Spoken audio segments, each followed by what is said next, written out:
A group of travel and tourism professionals meeting in Sioux Falls today took part in a roundtable hearing from Congressman Dusty Johnson. While those attending took part in a question and answer session, protesters outside say they wish they could have answers to their questions. Beth Warden was there and shows us the reaction to today's events.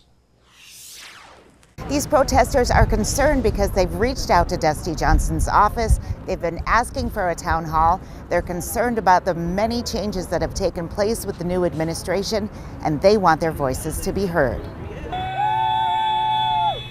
South Dakota is one of the top recipients of federal funding for education. When they're cutting the funding to that, they are hurting teachers, they are hurting students. Just outside the roundtable meeting, other South Dakotans raised their concerns. I'm a veteran, and I took an oath to support and defend the Constitution against all enemies, foreign and domestic, and so did Dusty Johnson. I expect him to uphold his oath as well, and he's not doing that. Yeah, I drove 100 miles to ask you for a town hall. I think we deserve one, especially now with due process being ignored. Inside the meeting, Dusty Johnson faced tough questions about how uncertainty and tariffs could affect tourism. We're already making enemies out of our friends in Canada. Certainly Mexico.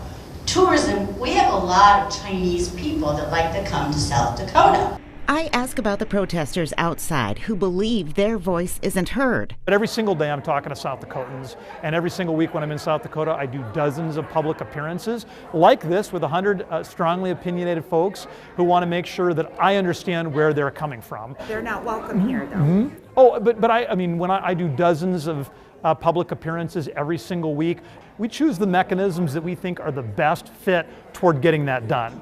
We've certainly seen with lots of other town halls that sometimes they're not a good mechanism to actually have a civil conversation.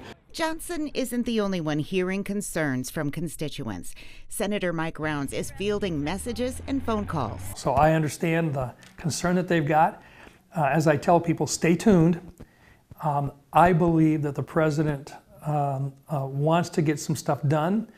I think he's keeping a lot of us on pins and needles. We're not exactly sure what his long-term plan is here. There's only so much rope that he has to deal with. Another protest is set for Friday afternoon at 3, supporting veterans and VA employees at Spellerberg Park. In Sioux Falls, Beth Warden, Dakota News Now.